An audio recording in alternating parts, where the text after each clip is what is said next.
Boa noite a você aí do outro lado, começando agora mais um saldo do dia 12 de julho de 2021, segunda-feira, depois sim de um fim de semana tenso na política. Tivemos o presidente Jair Bolsonaro repetindo as ameaças de ruptura democrática que fez já nos últimos dias, falando teorias conspiratórias meio malucas, falando que tem fraude na urna eleitoral, apesar de testes e testes apontarem o contrário, apesar das urnas eleitorais, depois de testes e testes, se mostrarem incorruptíveis, né? Talvez mais que alguns.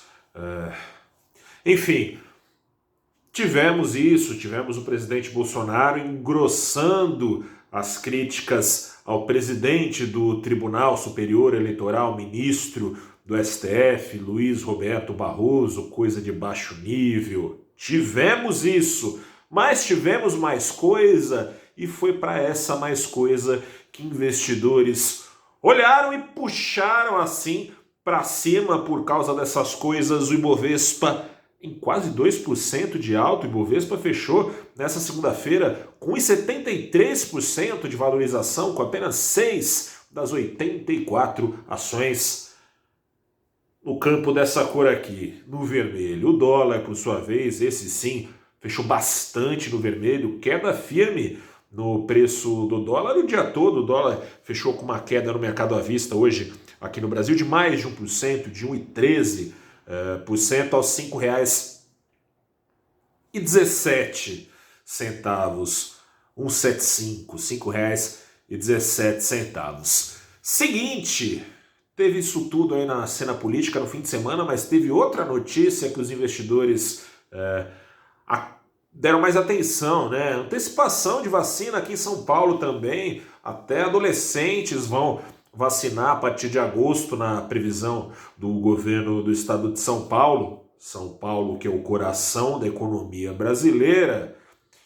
Sendo assim, tende a ser, caso nenhuma variante interrompa o processo, não atrapalhe o processo, tende a ser sustentada a retomada da normalidade na sociedade depois desse furacão aí da Covid-19, e, portanto, também retomada na economia sendo sustentada, né? Economia que já desde o ano passado, em boa parte dos setores, vem já reabrindo, ainda não o setor de serviços, né? Os outros setores com a ajuda do home office, ou ajuda de tecnologia e tudo mais. O setor de serviços ainda não, tende a reabrir, então, e assim a atividade econômica entrar no patamar de crescimento bem maior a partir, é bem verdade, de uma base péssima de crescimento. O PIB do Brasil, que caiu menos, mas caiu bastante, né? 4% menos do que era esperado, mas 4% no ano passado, deve crescer aí em torno de 5%, 6%, muito em função esses 5%, 6% de carrego estatístico, como eu disse, vindo de uma base de crescimento patética, das piores da história da economia brasileira. Mas ainda assim, tudo é uma questão de perspectiva. Muito melhor do que no ano passado. As receitas das empresas listadas tendem a ir crescendo, se multiplicando. Aliás, empresas listadas que não são o PIB, empresas listadas são as maiores empresas, que inclusive tendem a se beneficiar quando as menores patinam. Essas empresas, afinal de contas, abocanham fatias de mercado, ou então até compram empresas, caso elas não quebrem, para que não quebrem e para que seus chefes, donos, proprietários não fiquem a ver navios, abocanham assim fatias de mercado e veem as suas receitas se multiplicando. Hoje no pregão isso ficou claro. O desempenho esperado foi melhor, é melhor para as empresas que mais têm sido afetadas. Hoje a Embraer, a ação decolou, me desculpe o trocadilho, eu nunca resisto, a ação da fabricante de aeronaves decolou mais de 8% no topo dos ganhos do Ibovespa. Obviamente, com a retomada do turismo, caso se confirme a retomada de pedidos de jatos, de encomendas de aviões, essa retomada vai acontecer. e começou já a acontecer. Hoje a Embraer teve essa alta significativa na esteira do anúncio de retomada de pedidos de jatos. Na sequência veio a ação da CVC, Companhia de Turismo, que também tende a se beneficiar, e setorialmente veio no embalo ali, ocupando os maiores campos das altas, ações de mineradoras que tendem a se beneficiar muito. Mineradoras não, perdão, do time da mineração, né? Quem mais subiu foram, na sequência aí de Embraer e CVC, foram ações, setorialmente falando, de vendedoras de aço que tem o seu preço ligado à expectativa de demanda por minério. Preços do minério são intimamente ligados aos rumos tomados pelo preço do aço. A gente teve, por exemplo, a ação da CSN subindo mais de 6%, mas enfim, subiu todo mundo, subiu a Vale também, enfim, caiu muito pouca gente, né?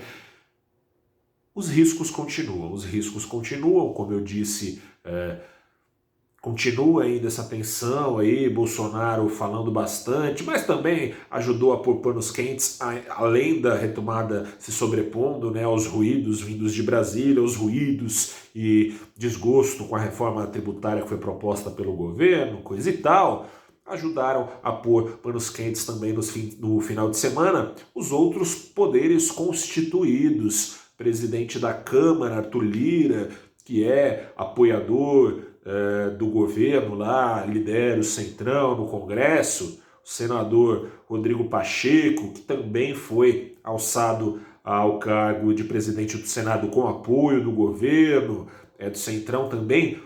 Os dois se opuseram ao que Bolsonaro veio falando, falou que tem que parar com esse tipo de coisa, que vai ter eleição sim, e que a vontade do Congresso será feita. Caso a vontade do Congresso não seja retroagir ao voto impresso, que a gente sabe que esse era um dos grandes motivos de instabilidade política no Brasil, com fraude, sobretudo nas pequenas cidades onde não tem tanta fiscalização. Estão querendo trazer isso de volta. É aí que tinha fraude, com voto impresso, né? Urna sumia, urna aparecia, eram trocados os votos, enfim, né? Você pode imaginar o que acontecia aí nos rincões do Brasil. Estão querendo retomar isso. Se o Congresso não quiser, vai ter eleição mesmo assim. Hoje, inclusive, em entrevista à CNN Brasil, o próprio vice-presidente Hamilton Mourão, general da reserva, que tem, obviamente, bastante trânsito e influência sobre as Forças Armadas, falou que não tem nada disso não. Vai ter eleição mesmo com voto eletrônico. Presidente Bolsonaro, isso ajudou, claro, a diminuir a sensação de risco. Presidente Jair Bolsonaro começou a falar agora que gostaria de ter pessoas mais importantes ao seu lado, falou em boicote, oh meu Deus, coisa e tal, ao fim e ao cabo é chiadeira demais, e de tanto chiar se afogou o sal de fruta. De prático não se tem nada. Investidores, portanto, olhando para as perspectivas de retomada mais fortes no médio longo prazo do que esses ruídos que não deve trazer muita coisa de prático, pelo menos até agora, né? 2002 é para depois, rimou e é isso aí. Deixe para depois.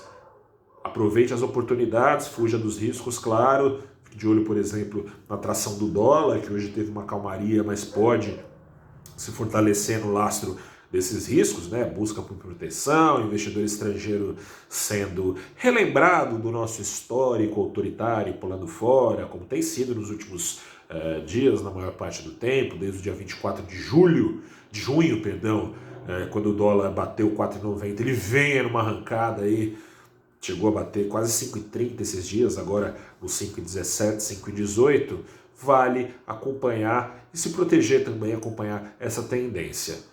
Sobre esse olho no peixe, olho no gato, olho na atenção, olho na economia, te convido a acessar no canal do Valor Invest no YouTube o papo que eu tive nesta manhã, sempre às 8h30, toda segunda-feira, tem Abrindo os Trabalhos. Neste Abrindo os Trabalhos, bati um papo com o João Guilherme Penteado, que é diretor e sócio da Apollo Investimentos. Também esteve conosco o Júlio Ferreira, o sobrenome é o mesmo, mas não é parente, é que o nome é bastante comum, Ferreira. Júlio Ferreira, que é diretor do Julius Baer Family Office. Falamos sobre essas perspectivas positivas da economia, apesar deste caos político. Caos político que hoje, inclusive, ficou um pouco de fora, porque não teve CPI. Amanhã vamos ver como é que essa CPI, né? Vai que alguém mandado para cadeia de novo, né? Vai que sai denúncia. Vamos ver como é que o mercado reage à retomada da CPI nesta terça-feira. Segunda-feira não teve, calmaria no mercado. E eu fico por aqui. Eu sou Gustavo Ferreira, repórter do valorinvest.com. Falamos novamente amanhã. Até a próxima. Boa semana. Se cuide, a vacinação está chegando no meu braço. É nesta semana, finalmente. Mas siga se cuidando. Assim farei daqui. Máscara, enquanto isso tudo não acaba. Grande abraço, mas está acabando. Grande abraço. Até a próxima. Boa semana e tchau.